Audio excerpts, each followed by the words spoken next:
There was a yellow sticky note on the fridge this morning. It said, "If you disappeared, no one would notice." No signature. No explanation. Just that. I stood there for 5 full minutes, holding my coffee, waiting for the world to make sense again.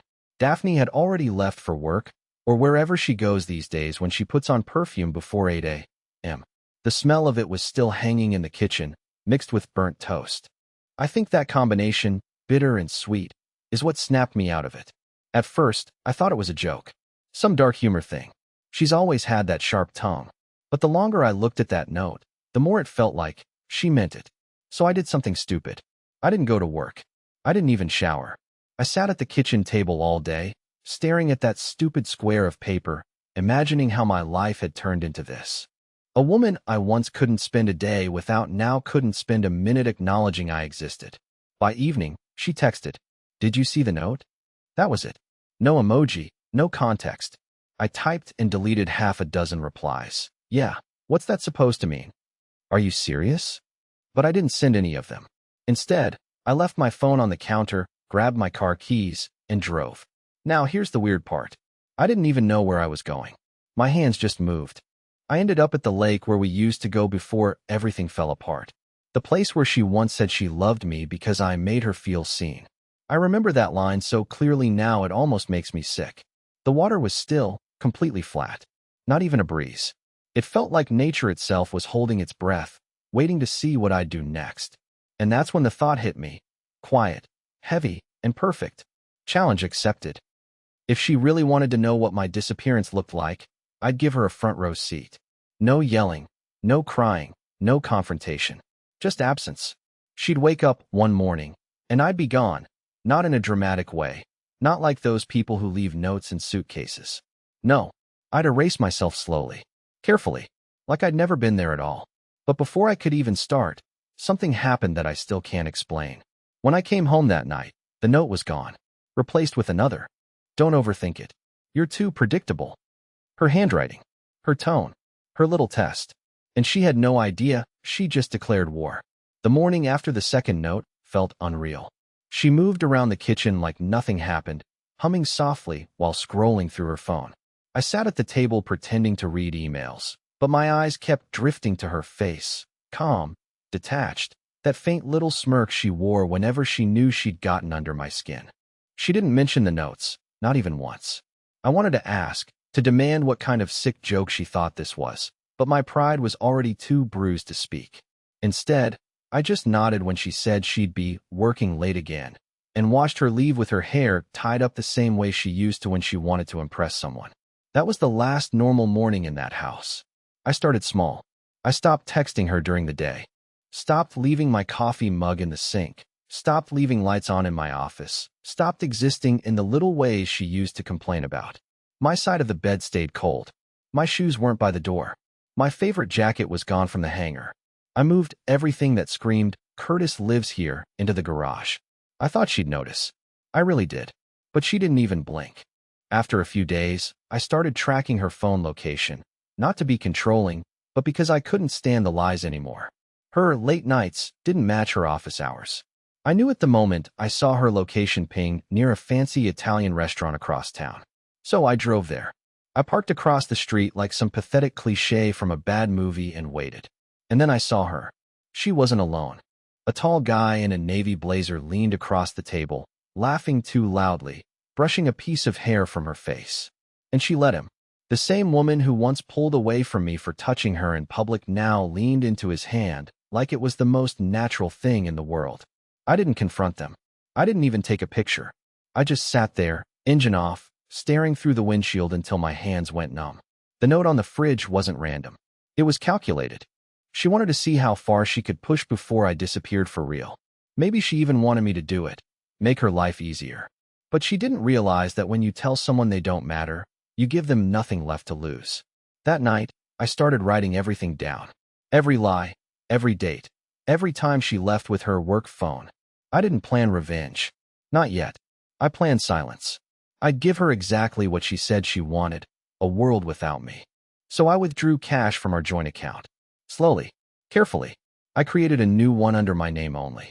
She didn't notice. Of course she didn't. I changed my number, Started using a second phone for work calls. I made sure to back up everything. Photos, bills, text messages. Anything that could vanish when she decided to rewrite the past. Then I stopped sleeping in the guest room altogether. I found a cheap one-bedroom apartment above an antique shop downtown. The kind of place no one visits twice. I brought nothing personal except my laptop and a box of old letters she wrote me years ago. And one morning, before sunrise, I looked at her one last time while she slept, perfectly still, oblivious, like I'd already ceased to exist. Then I walked out the door without making a sound. I thought that would be the end of it. I thought she'd shrug and move on. But 2 days later, my neighbor texted me a photo that made my stomach twist. Daphne standing in our driveway, shouting my name, waving a note in her hand. The same handwriting as before. Only this time it read, "You weren't supposed to actually disappear." And that's when I realized something terrifying. She hadn't been testing me. She'd been testing herself. I thought disappearing would give me peace, but instead it gave me noise. Constant, heavy, inescapable noise inside my own head. Even in that small apartment, I kept hearing her voice, echoing in my skull, like the words had burned themselves into my brain. If you disappeared, no one would notice. But now she had noticed. She'd gone to our old house, shouting my name like some frantic actor in a play she didn't understand the ending of. Part of me wanted to believe it meant something. Guilt, maybe even regret, but another part of me knew Daphne too well. Nothing she did was random. 3 days after she showed up at the house, I started receiving anonymous emails. No subject line, no message body, just attachments, photos of me. Not from recently, but from the past few weeks. Me leaving the apartment, me walking to the store, me sitting in my car staring at nothing. Every picture was taken from a distance, always the same angle, always too precise to be accidental. I checked for security cameras near the building, even asked the old man who ran the antique shop below if he'd seen anyone strange. He just said, "You're not the first one who's asked that question," and went back to polishing his brass figurines. That night, I locked my door twice and tried to sleep, but my mind kept rewinding to the photo I'd seen at the end of that email chain. A picture of me standing outside my old house from 2 nights ago. Except I hadn't been there. I hadn't gone anywhere near it. The timestamp confirmed it. Whoever was taking these pictures wasn't just watching me. They wanted me to know they were. I couldn't take it anymore. Around midnight, I drove back to the house. The driveway was empty, lights off, curtains drawn. It looked smaller now, hollow, like the soul of it had left. I parked a few houses away and crept around to the side window that faced the kitchen. I knew that house better than my own mind. Every creaky floorboard, every shadow that hid behind the fridge light. And there she was, Daphne, sitting at the table, alone, crying. But she wasn't crying for me. She had her laptop open, typing fast, then stopping to delete, then typing again. When she turned the screen slightly, I could see what it was, an online dating profile. My name in the widowed section. My photo, a cropped image from our wedding. And underneath it, her message, "Lost my husband recently. Still figuring life out." That's when it clicked. She wasn't panicking because I was gone. She was panicking because she'd already started telling people I was gone, and now she needed proof. I backed away, careful not to make a sound. I was shaking so badly, I almost dropped my keys. On the drive back, I kept glancing in the mirror, convinced someone was following me. Every car's headlights looked too steady, too deliberate. I couldn't tell if I was being paranoid or if this had gone way past her little challenge. When I finally got home, my phone buzzed. Unknown number. A single text. "You shouldn't have come back." No name, no context. Just that. I didn't sleep at all that night. I sat on the couch with the lights off, phone in my hand, staring at the shadows on the wall. And as the hours passed, something became clear. Daphne's game wasn't about me vanishing. It was about control. She didn't want me gone. She wanted to decide how I disappeared. But she'd underestimated one thing. I had proof now, photos, texts, timestamps, and I wasn't just some sad, clueless husband anymore. I was a ghost who could still pull the strings. So I opened my laptop, logged into her email account using an old recovery password I'd guessed months ago, and what I found inside made me drop my coffee all over the keyboard. There were messages from M, the same man from the restaurant. Only they weren't just romantic. They were planning something. Something that had my name in every thread. And whatever it was, it was already in motion. I spent the entire night reading through Daphne's inbox, each email dragging me further into a web I didn't even know I was caught in. They weren't just love letters between her and M. They were detailed, organized, cold. She'd been coordinating with him for over 2 months, maybe longer, using phrases like the window's closing and no paper trail. I found flight confirmations under a fake name. I found a shared document titled Sun Valley Plan that, when opened, showed a disturbing checklist, each item more specific than the last. And near the bottom of that list, Curtis gone equals green light. There were dates, a timeline, references to banks, insurance, a law firm in Boise. My name was everywhere, circled, bolded, underlined. I wasn't supposed to find this. I wasn't even supposed to exist at this point. The next day, I went to the storage unit we'd rented back when we moved in together. She thought we had emptied it last spring, but I'd secretly kept the lease, not out of sentiment, but because I was too lazy to deal with the paperwork. And now, it was the only place I could breathe. I sat on an old beanbag chair, surrounded by boxes of forgotten photo albums and broken holiday decorations, trying to piece together what the hell was happening. It felt like I was reading a script for a movie where I was the only one who didn't know his character was doomed in the first act. Daphne had been planning something far beyond an affair or a breakup. This was an erasure, not a divorce, not a disappearance, something permanent. But why? I wasn't rich. We didn't own much. Our house wasn't even fully paid off. But the more I dug into her emails, the more one word kept surfacing: policy. So I called our old insurance broker pretending to be a concerned spouse, trying to confirm if a change had gone through. After a bit of social engineering and enough fake nervousness in my voice, he cracked. Yes, Daphne had adjusted our joint life insurance policy 3 weeks ago. Yes, I was still the insured. No, I was no longer the primary contact. She had listed herself under a new name and address, both matching the details from those Sun Valley emails. The payout, in the event of my death, had been doubled. Doubled. That's when everything inside me dropped. This wasn't just about making me leave. It was about making me disappear permanently and making it look like I'd done it myself. She had been poking me, testing how far she could push before I broke. She wanted me to walk away, untraceable. And once I did, all she'd have to do was wait. Wait until the right moment to claim I'd taken my own way out, leave the world to shrug, and collect what was left. I paced around the storage unit like a caged animal, replaying every detail from the past few weeks. The notes. The second phone I found months ago. Her sudden shift from cold to casual when I stopped reacting. The email from M with the subject line: he's unraveling.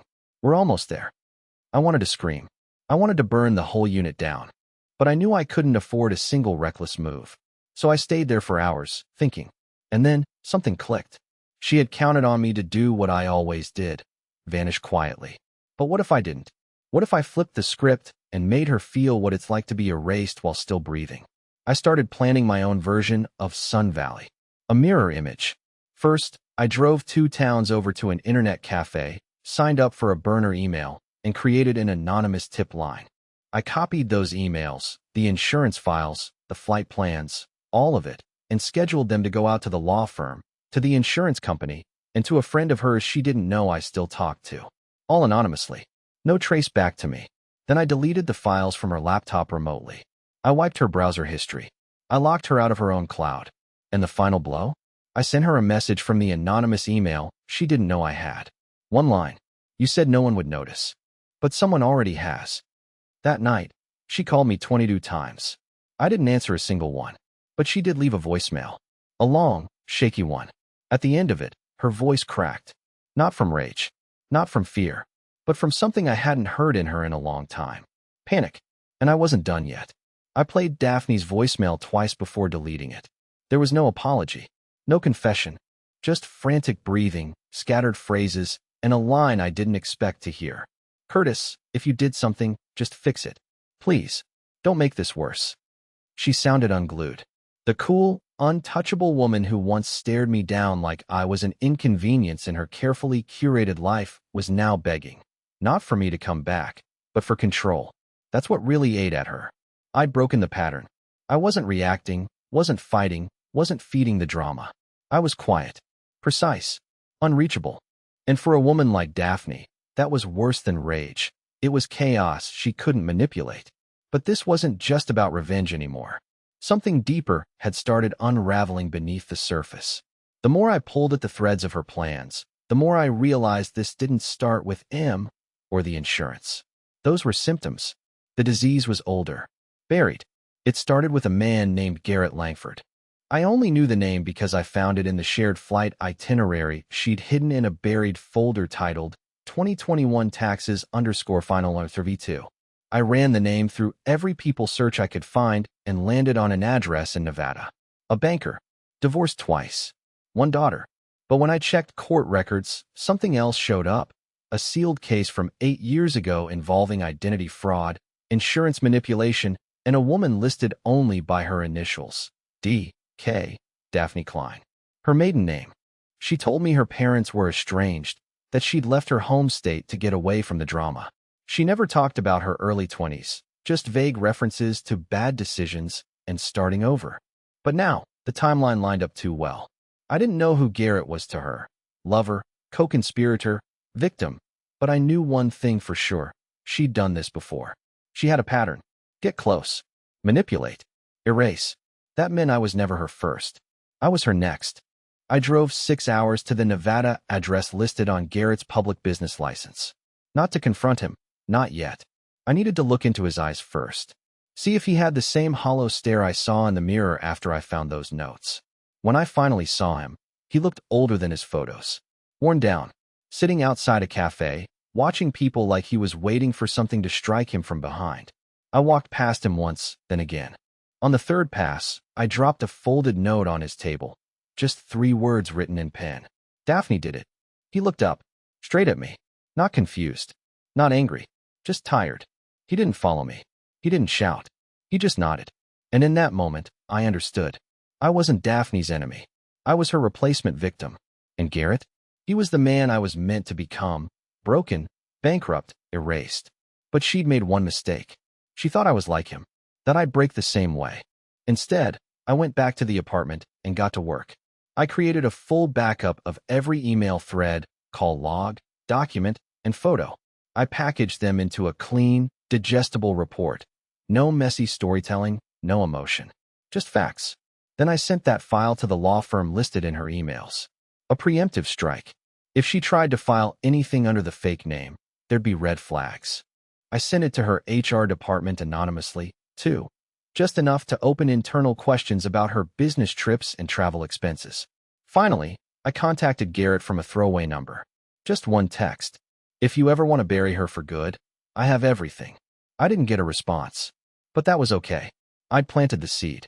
Then I packed a single bag, emptied the last of our joint account, and checked into a motel 3 counties over using the same alias Daphne once used in her airline booking. Let her chase me now. Let her scramble for the story. Let her explain to her lover, to the lawyers, to the insurance reps why her quiet little husband suddenly stopped being invisible. But just before I turned off my phone for the night, another message came through. Unknown number. No text. Just a photo. It was me. Again. But this time, I wasn't alone. Daphne was standing behind me, inches away, smiling. I didn't move for several minutes after seeing that photo. The air inside the motel room felt too thin to breathe. Daphne, standing behind me, smiling, but I hadn't seen her. I hadn't felt her there. The timestamp on the image was from that afternoon, when I'd stopped at a gas station outside Fallon to grab a sandwich. There was no one behind me. At least, I thought there wasn't. I tried to convince myself it was an old photo, something staged, but then I noticed the detail that made my stomach twist. The reflection of the motel's faded neon sign on the glass door beside me. It wasn't old. It was now. I pulled the curtains shut and unplugged every device in the room. The cheap motel lights flickered, the air conditioner sputtered, and I just sat there, clutching my phone, waiting for another message that didn't come. She was nearby. She had to be. The logical part of me wanted to believe it was intimidation, that she was trying to scare me into resurfacing. But another part, the part that remembered her cold tone and that sticky note, whispered something worse. What if she'd never lost control? What if I was still inside her plan, just walking further into it? I tried calling the number back, but it rang twice and went dead. So I drove. No destination, no map, just headlights slicing through the dark highway. I must have gone 3 hours before I realized I was almost out of gas and pulled into a rest stop surrounded by pine trees. There was only one other car, a gray sedan parked by the vending machines. And when I got out, I noticed a flash of light from inside it. A phone. Someone taking a picture. I shouted, ran toward the car, but it sped off, tires screeching. I barely caught the plate number, just a blur, but something about the way it moved, calm even in chaos, felt familiar. I drove the rest of the night without stopping. At dawn, I ended up on a ridge overlooking the desert. Nothing but silence, sand, and the low hum of the wind through the rocks. For the first time in weeks, I actually felt invisible again. Not erased, not hunted, just gone. And it hit me then. This was all she wanted from the beginning. To make me live inside her words. To make me prove them true. If you disappeared, no one would notice. She hadn't meant it as a threat. It was a prophecy she intended to fulfill. She didn't need to kill me. She just needed me to vanish by my own hand. But she'd miscalculated something. I wasn't the man she married anymore. I wasn't waiting for her attention or her approval. I was watching her now. And if she wanted a ghost, I could become one. Just not the kind she could control. I checked into another motel under a different alias and spent the next 2 days digging into every trace of Daphne's activity. Using the files I'd already copied, I mapped her email IPs, traced her messages to the burner account she used, and found that one of them connected to a photography studio in Carson City. It wasn't a coincidence. Every photo I'd received had been taken from roughly the same angle, the same level. Someone had access to surveillance equipment. Someone who knew how to make people watch themselves disappear. When I called the studio pretending to be a client, the man who answered introduced himself as Marcus. My blood went cold. He wasn't just a lover or an accomplice. He was a surveillance specialist, ex-security contractor. And when I asked about hiring his services, he said something that made my skin crawl. "Oh, I don't take new clients anymore," he said, his tone calm, polite, too rehearsed. "I only work on ongoing projects."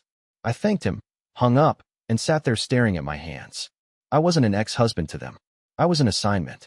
That night, as I packed to move again, I noticed something odd. My laptop screen flickered, and for half a second, my webcam light blinked. I froze. Then it blinked again. I yanked the power cord out and flipped the laptop over, heart racing. There, taped to the bottom, was a small rectangular device no bigger than a stick of gum, a tracking chip. She'd been following me the whole time. Every motel, every back road, every supposed safe place. And she didn't even need to send someone else to do it. She'd planted it herself. My mind went back to that night weeks ago, the last night I slept in our house. I'd woken up to find her sitting on the edge of the bed, her hand resting lightly on my chest. I thought she'd been watching me out of guilt. Maybe she'd been installing this thing instead. I ripped the tracker off, crushed it with my heel, and flushed the remains down the sink. Then I turned on my phone for the first time in days and typed one message to her private number. "You should have finished the job." Seconds later, it showed as read. Then she replied with only one word. Almost. The phone slipped from my hand.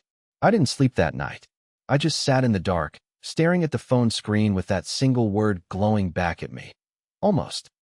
That word carried more weight than any confession, more threat than any knife. It wasn't just a warning, it was proof. Proof that everything up to now hadn't been me unraveling on my own. She had been orchestrating it from the start, step by step, with an ending already written and waiting.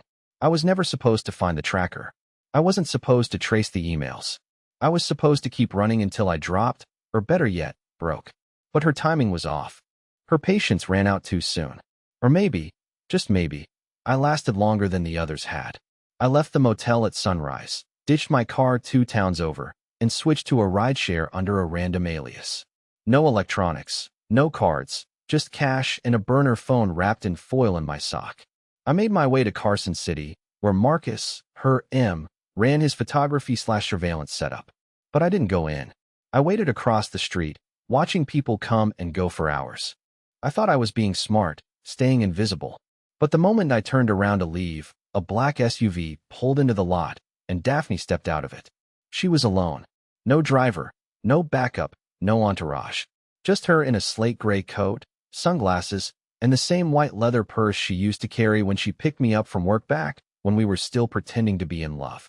She didn't even glance around. She knew I'd be watching. She went into the building like she owned it. I followed.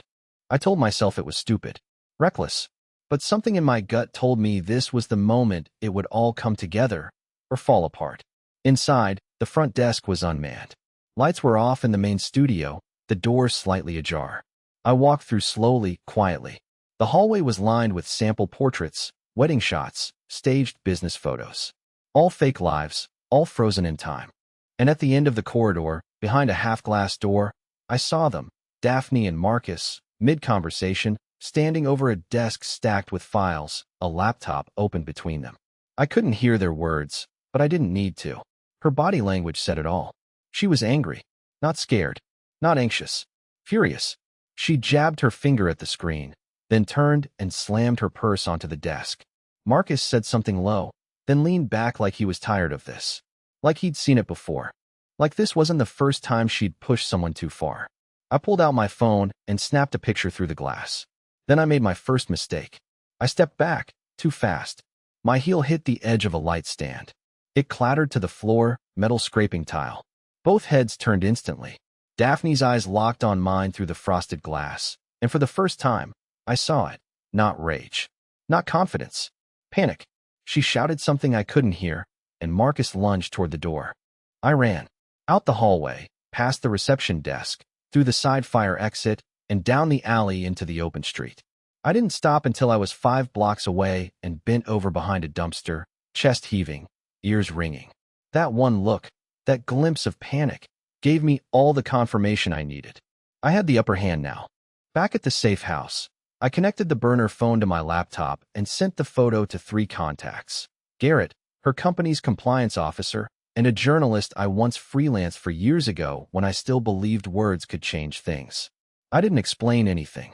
I just sent the image, time-stamped, geolocated. Then I waited. The response came faster than I expected. Garrett called me.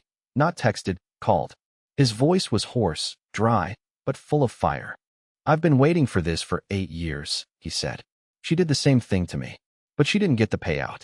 I vanished first. I froze. What do you mean vanished? I asked. I faked my own breakdown, he said. I let her destroy my name, my credit, my career.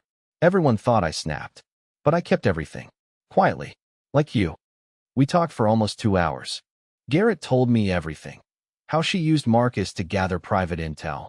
How she fabricated text messages and altered location data. How she convinced a court once that a man had been abusive by planting spyware on his own phone. I couldn't breathe by the time he finished. I realized Daphne wasn't just manipulative. She was methodical. This wasn't personal. I was never special. I was just next on her list. And she wasn't done. That evening, I got another message from her. This one was a video, short, shaky. It showed my old apartment door slightly ajar, swinging in the wind. The camera moved inside slowly, down the hall, into the bedroom, where all my files, my backup hard drives, even my notebooks, everything I'd kept as evidence, were gone. At the end of the clip, the phone turned toward a mirror. And there she was. Almost, she said again. But this time, she was crying.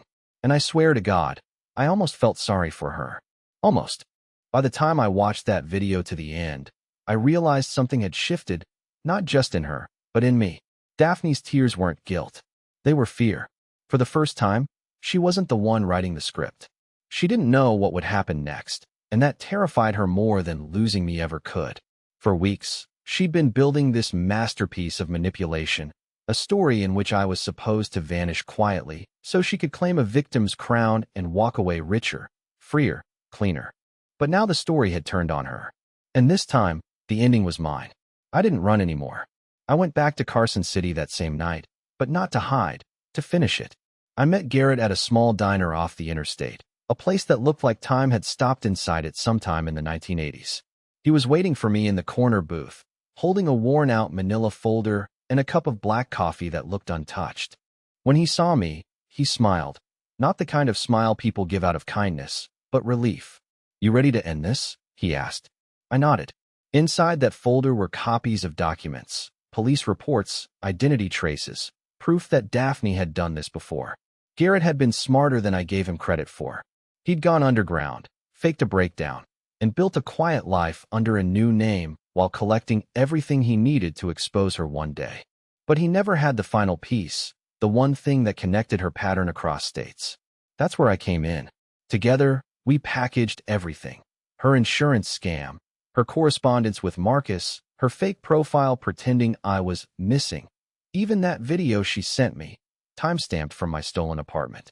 I added the metadata from her own emails, tying her name directly to the documents she'd filed under false identities.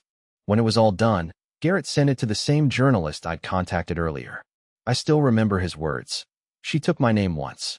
Let's take hers. We didn't have to wait long. Within a week, the story hit the news. Corporate consultant linked to multi-state insurance scam. Her photo was everywhere, the same cold, perfect smile she'd worn in every headshot she'd ever taken. But the tone was different now. It wasn't admiration. It was exposure. Her employer dropped her within hours. Law enforcement followed the trail of forged policies and missing husbands. Garrett and I didn't even need to come forward. The documents spoke for themselves. And Marcus? He vanished. No one's seen him since. Maybe he ran. Maybe he flipped on her. I don't really care. The point is, Daphne's empire of control fell apart. Fast. For me, it took longer to feel real. I'd spent so long hiding, anticipating, second-guessing every shadow that when the noise finally stopped, the silence felt unreal. I moved back to the coast, not to our old home, but to a small place by the harbor, the kind where the walls don't echo anymore. Some nights I still catch myself glancing over my shoulder when I walk through the market, expecting to see her, but I don't. The ghost I became outlived her game. Then, last week, I got a letter in the mail. No return address. Inside was a single piece of paper, typed and signed. You disappeared. And people noticed.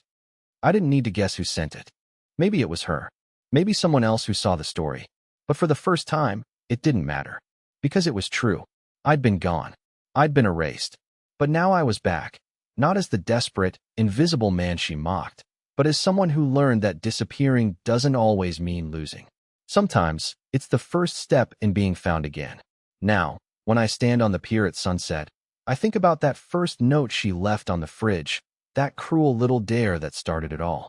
I remember the bitterness of that coffee, the silence of that guest room, the moment I almost believed her. But then I smile. Because she was wrong. People noticed. I noticed. And that was enough.